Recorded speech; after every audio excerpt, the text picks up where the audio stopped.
Hi, my name is Laura Dennis and I've worked for a company called Computacenter for nearly 13 years now. I've worked in lots of different positions and I've been lucky enough to be sent to different countries for my job, including America, South Africa, Hungary, France, Germany, Austria and Spain. At the moment, I work as a service desk product owner.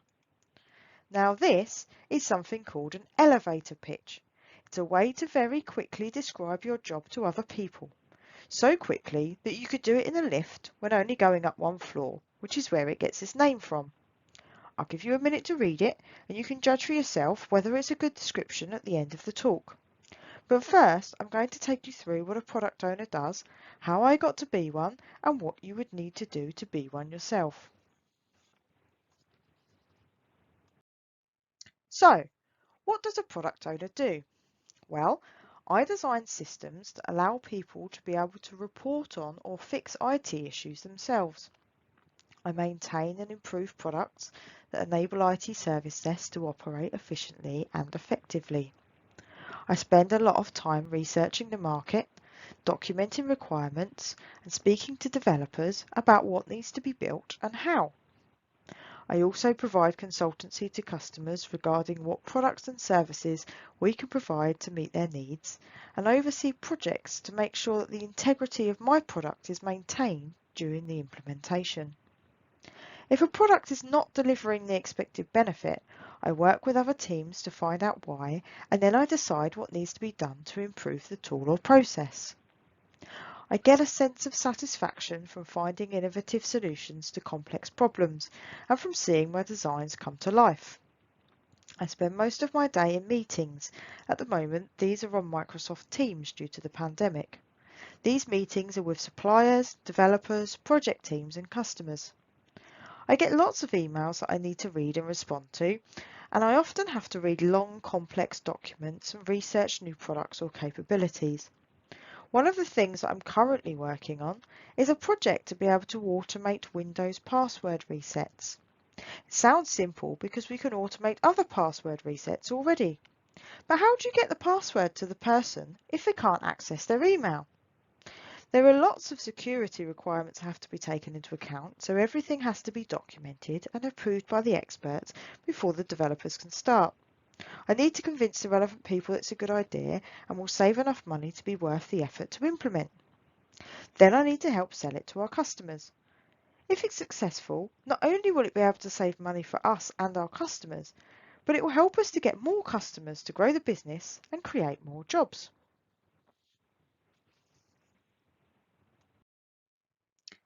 So, what products do I own?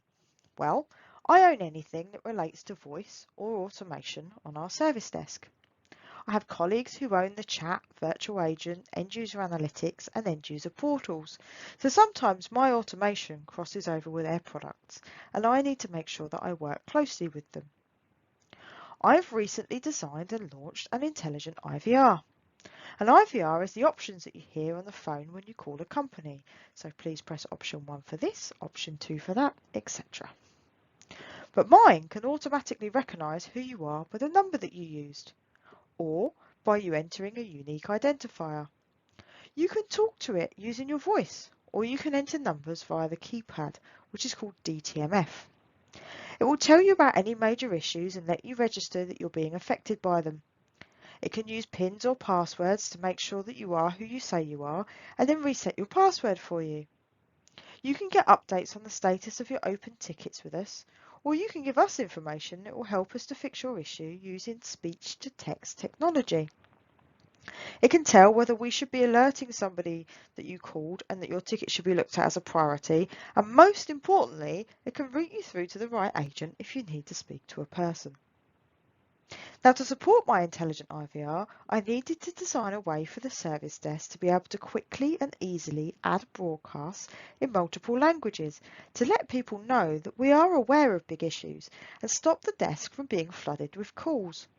The new system allows them to do this using text-to-speech technology as well as auto-translation. So now it takes seconds and can be done by anybody using my broadcast message admin product. I also needed something for the analysts to be able to verify people's identities using the same passwords and pins without actually knowing what they are. So this is where we developed the Service Desk Authentication system. And we have to record calls for training and monitoring purposes so that we can perform quality checks and ensure that we're continually improving our service. So we've implemented a voice recording and quality management tool.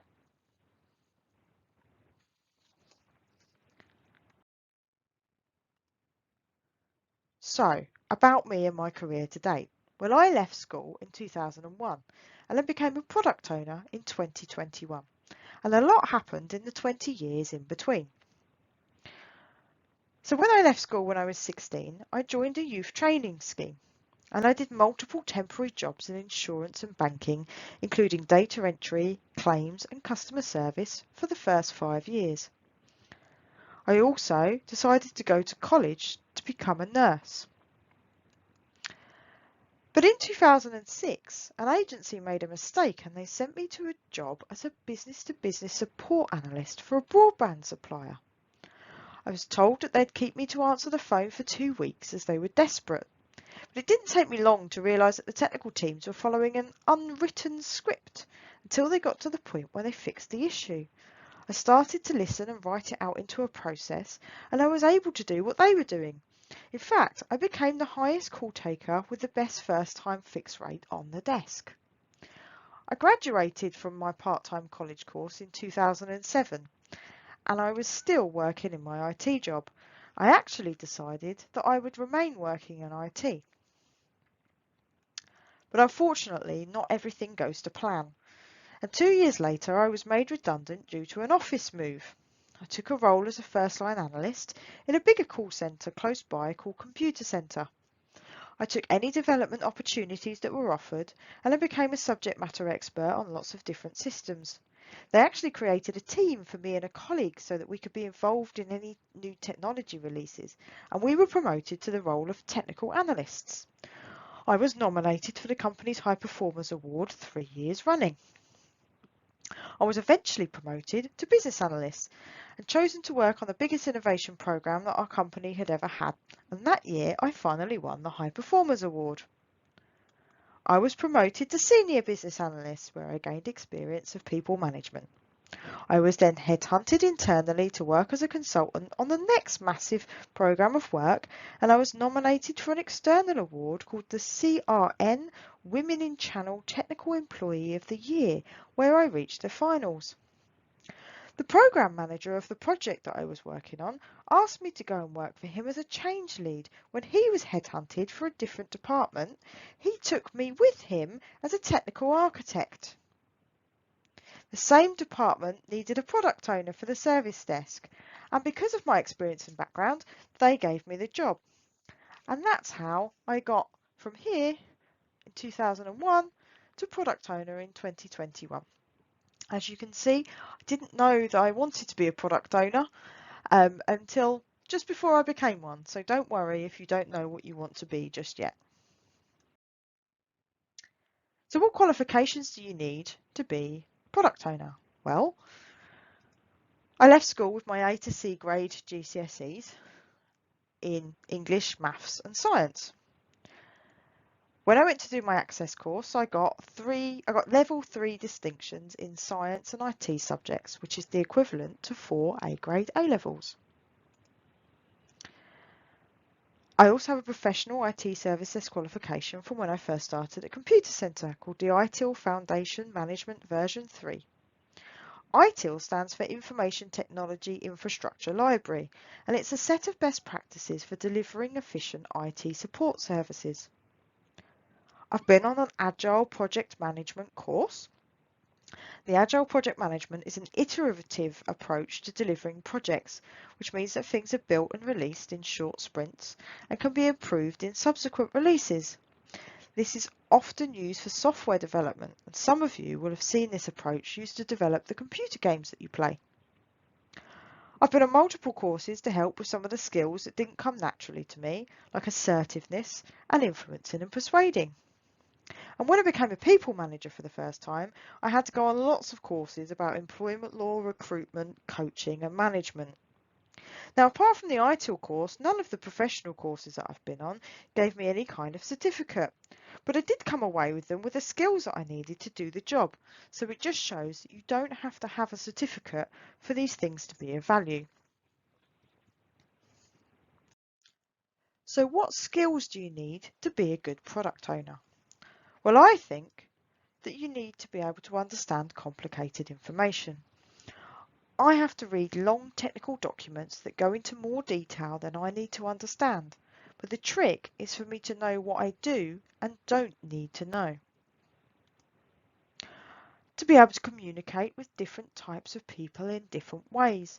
I often have to act as a translator between developers and management, so I need to be able to communicate technical information to non-technical people.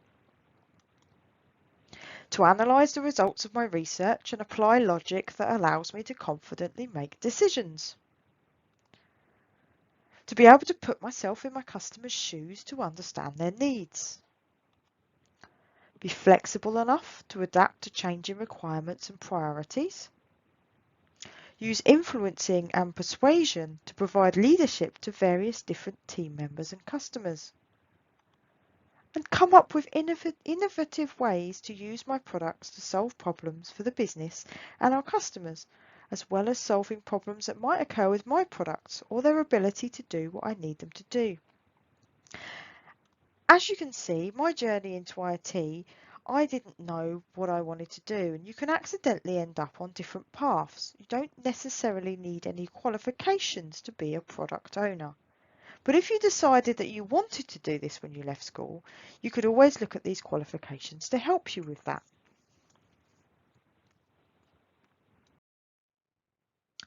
So, a product owner works in something called STEM, and STEM is a collection of subjects or careers that include science, technology, engineering and mathematics. Although my job is directly related to the technology part of STEM, everything that I do impacts other areas of STEM as well, because the products that I own are used by customers in every one of those industries. So in conclusion, a product owner is accountable for the innovation and maintenance of technology products, ensuring that their offerings remain aligned to both their customers' needs and their company's strategic objectives. If you have any questions about the product owner role or any of the other roles that I mentioned in my presentation, please feel free to email the address on this slide and I'll do my best to answer. Thank you all and good luck with your futures.